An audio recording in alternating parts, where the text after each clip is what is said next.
कि राजसमंद का जो नाम है यह मूलतः राजनगर जिले के समग्र विकास में वो क्या संभावनाएं हो सकती हैं जिस पर आने वाले समय में शासन प्रशासन को सोचना चाहिए। राज समुद्र जो था वो बाद में जाकर के अभ्रंश होता हुआ राजसमंद, लेकिन उस इतिहास को, उस परंपराओं को वर्तमान पीढ़ी ने कितना जाना है, कितना समझा है, ये विचार करने की बात है। अच्छी तरीके से याद है कि उस आंदोलन के जो प्रखर परिणाम है उसी परिणाम के तहत 1991 के अंदर यह जिला बना।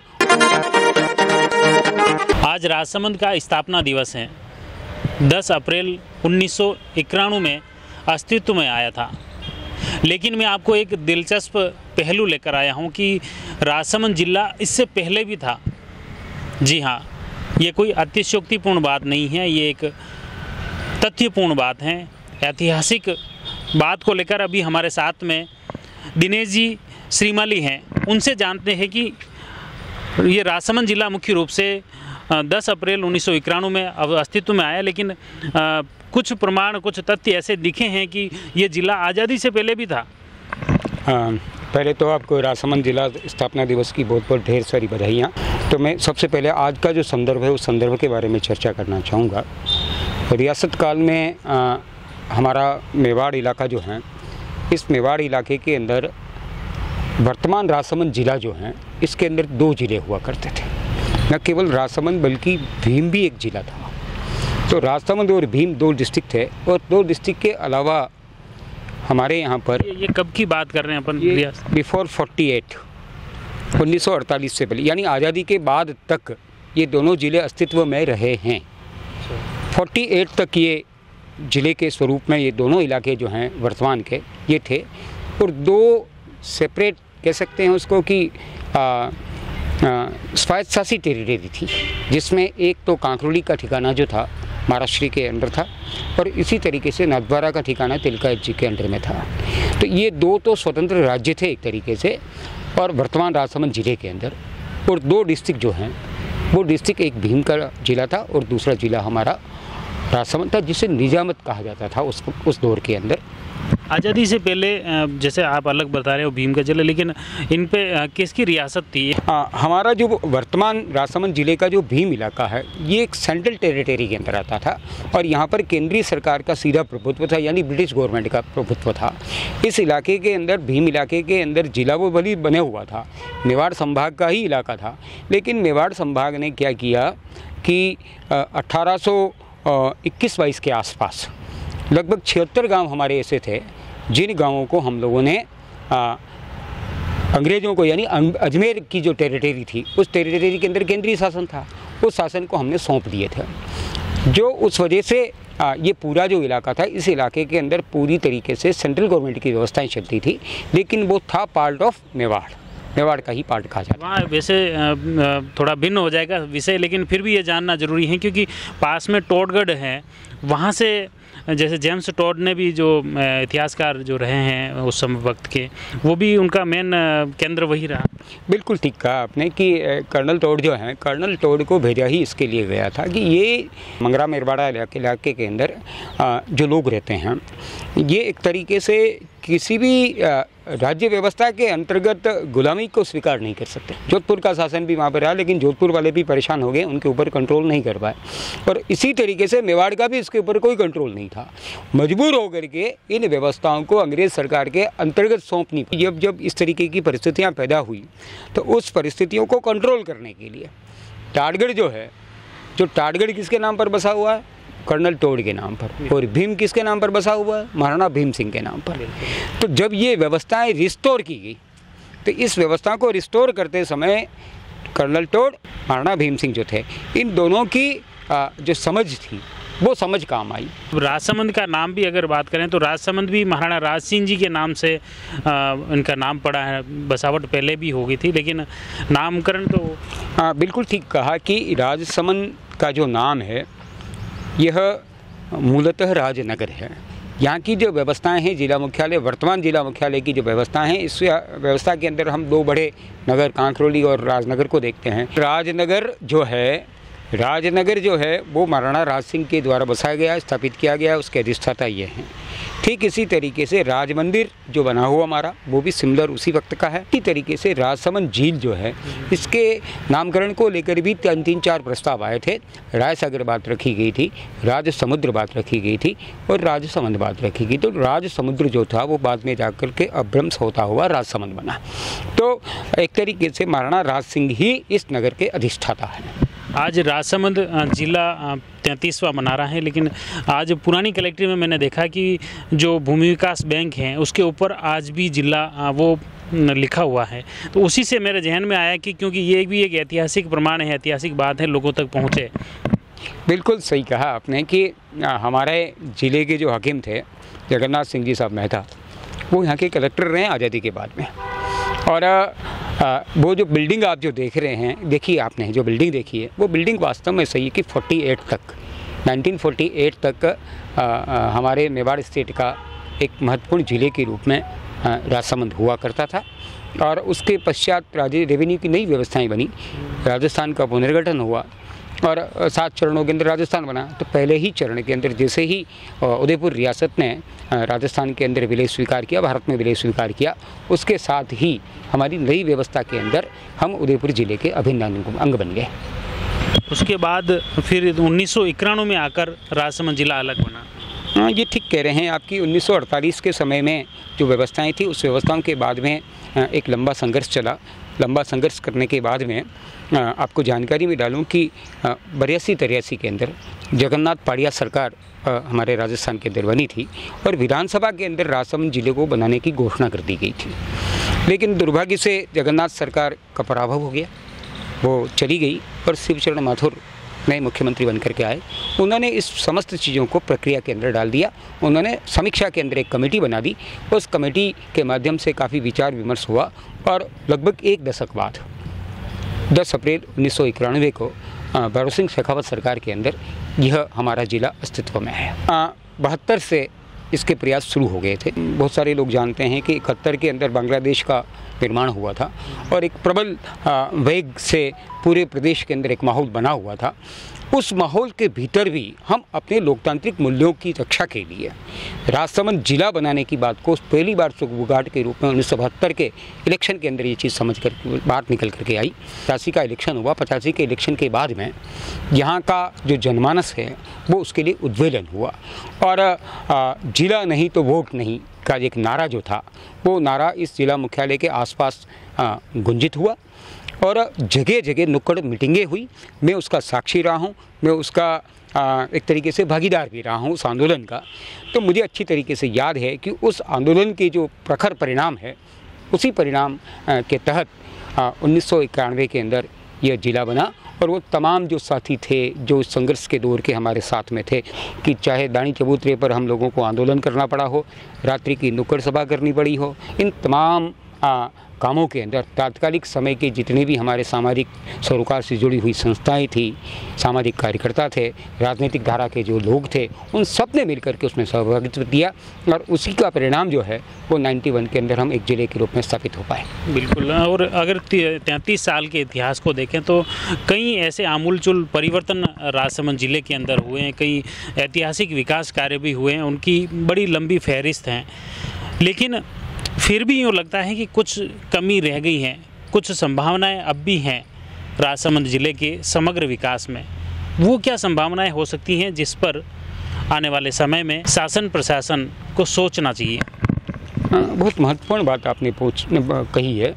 राजसमंद ज़िले के समृद्धि के पीछे अगर मैं 2-3 चीज़ें अगर देखूं तो वो बहुत महत्वपूर्ण बन जाती हैं। पहली चीज़ तो हमारा माइनिंग जो है उस माइनिंग को लेकर के बहुत गंभीरता के साथ में काम करने की आवश्यकता है। नंबर दूसरी चीज़ आती है कि हमारा आध्यात्मिक और प्राकृतिक पर्यटन जो है उस आध्यात्मिक और प्राकृतिक पर्यटन को हम किस तरीके से नई दिशा दे पाएँ। ऐतिहासिक और पुरातात्विक दृष्टि से यदि हम देखें तो हमारा जिला काफ़ी समृद्ध है। उस पर्यटन को एक नए सिरे से उसकी समीक्षा करने की आवश्यकता है और उसके लिए हम लोगों को कैसे आकर्षित कर पाएँ। एक कुंभलगढ़ को छोड़ कर के हम अभी भी फॉरेन पर्यटन को इस ज़िले में नहीं ला पा रहे हैं।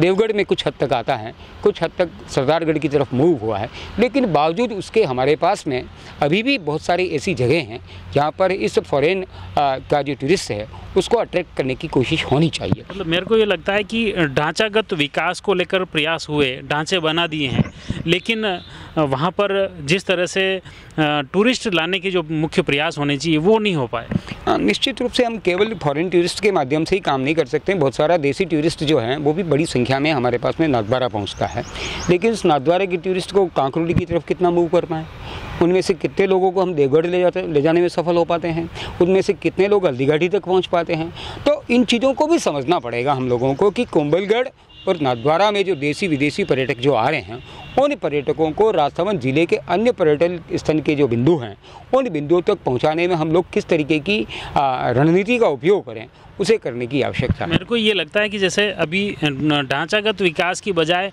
मेन फोकस अगर पर्यटकों को आकर्षित करने में, पर्यटकों को आगे बढ़ाने में, अन्य स्थलों तक पहुंचाने के प्रयास होए तो दूसरी समस्याएं स्वतः ही मतलब समाधान हो सकता है। आपकी बात से पूरी तरीके से सहमत हूं, लेकिन मेरी सोच ये है, अभी भी मैं समझता हूं कि ढांचागत विकास किसी भी डेवलपमेंट की सबसे अहम आवश्यकता होती है। नहीं, लेकिन मेन जो टूरिस्ट पैलेस है उनकी बात करें, जैसे डिवेयर है, डिवेयर काफ़ी वहाँ बना हुआ है लेकिन टूरिस्ट जा ही नहीं पा रहा है।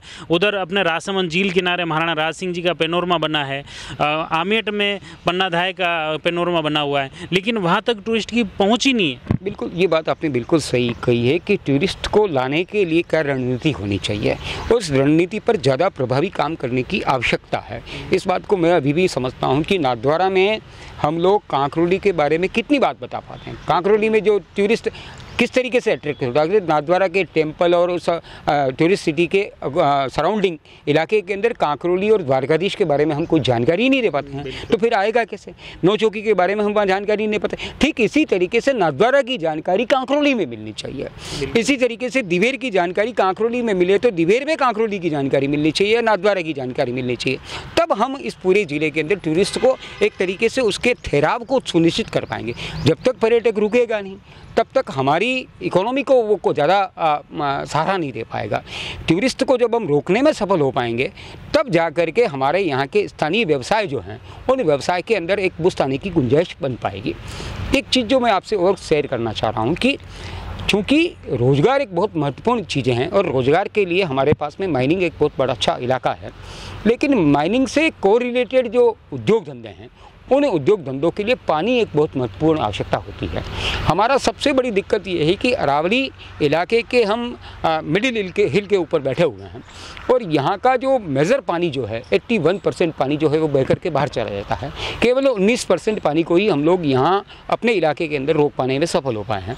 तो ऐसी परिस्थिति के अंदर बड़े उद्योग धंधों के लिए, चाहे सीमेंट का उद्योग हो, सीमेंट उद्योग की हमारे यहाँ पर बहुत अच्छी संभावना है। डोलोमाइट जो है वो बहुत अच्छी मात्रा में डिपॉजिट है, लेकिन हम उसका उपयोग इसलिए नहीं कर पा रहे, पानी नहीं है हमारे पास में। तो पानी को लेकर के हम लोगों को बहुत महत्वपूर्ण काम करने की आवश्यकता है कि कुंभलगढ़ के अरावली रेंज के अंदर, राजसमंद के पहाड़ी इलाके के अंदर, खमनोर की पहाड़ी इलाकों के अंदर या देवगढ़ भीम के पहाड़ी इलाकों के अंदर हम एक्स्ट्रा पानी को कैसे रोक सकते हैं। तो वो खेती के अंदर भी काम आए, उद्योग धंधों के अंदर भी काम आए। केवल हमें एक टैंक, 2 टैंक के माध्यम से, नंदसमंद, राजसमंद, ये जो टैंक है, इन टैंक के माध्यम से हम उद्योगों के लिए जल आपूर्ति करने का काम संभव ही नहीं हो पाएगा, क्योंकि हमारी एग्रीकल्चर और पीने का जो पानी है वही पूरा नहीं हो पा रहा है। तो हमें इस बात को समझना पड़ेगा कि बनास बेसिन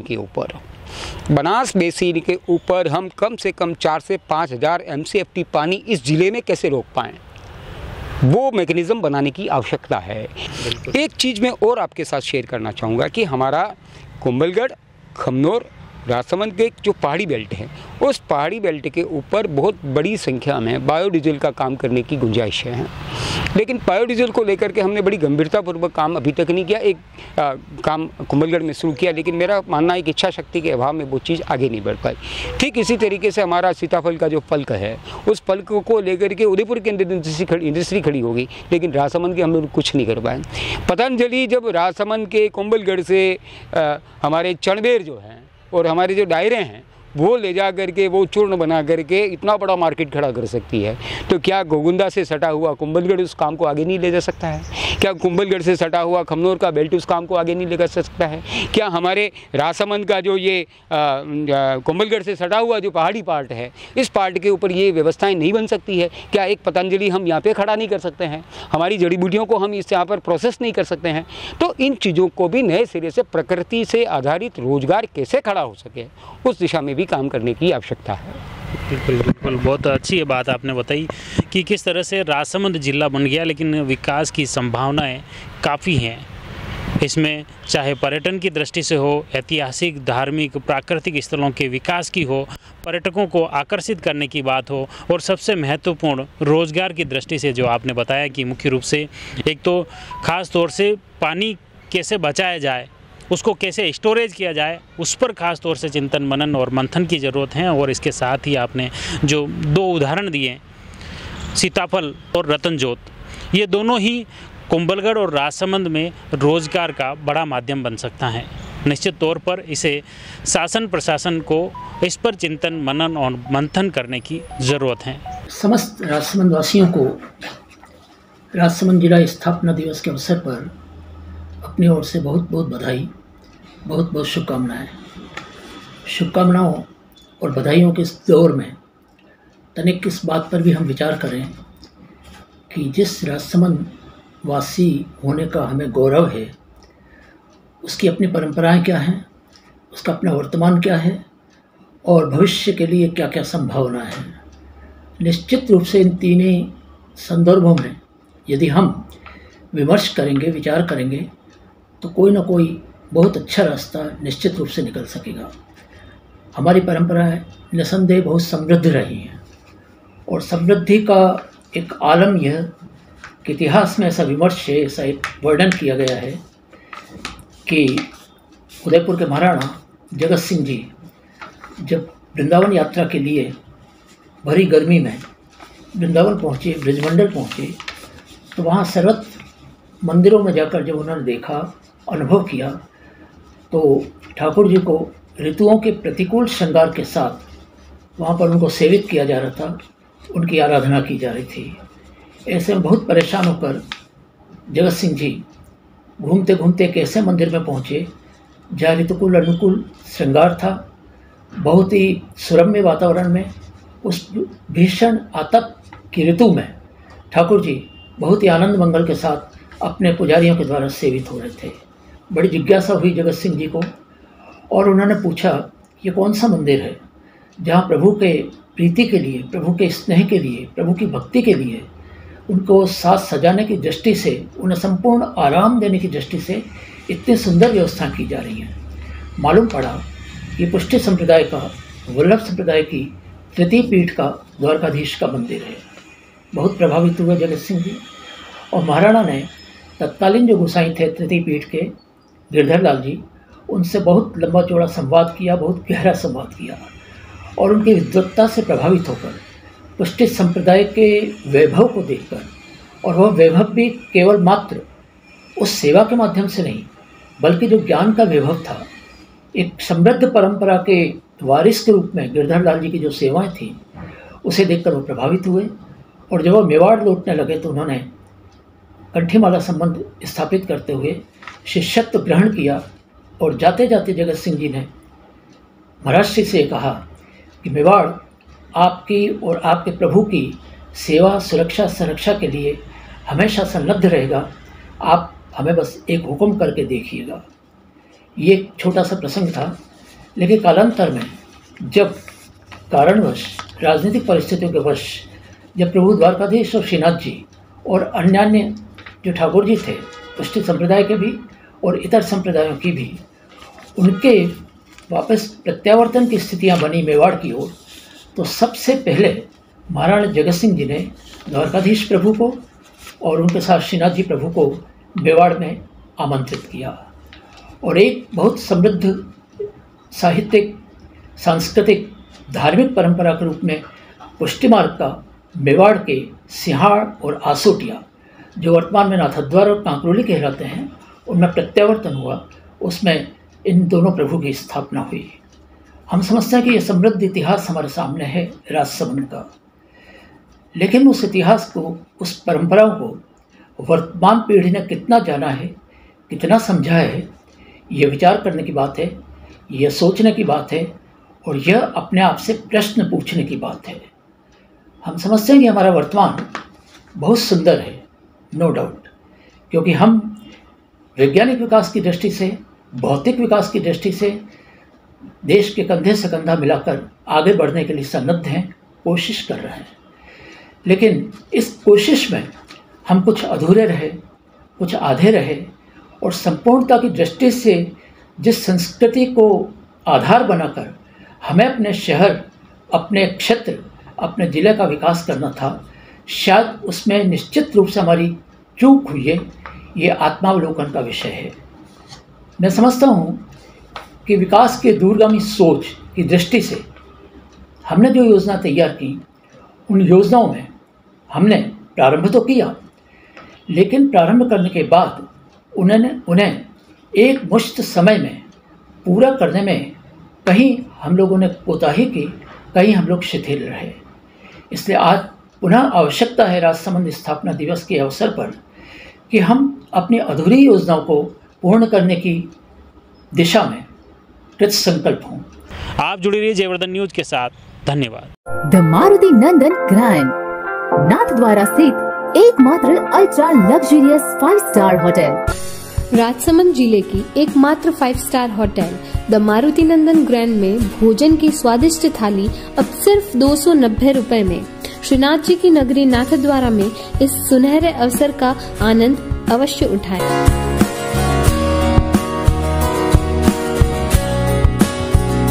मारुति नंदन ग्रैंड, थिंक नाथद्वारा, थिंक नंदन ग्रैंड।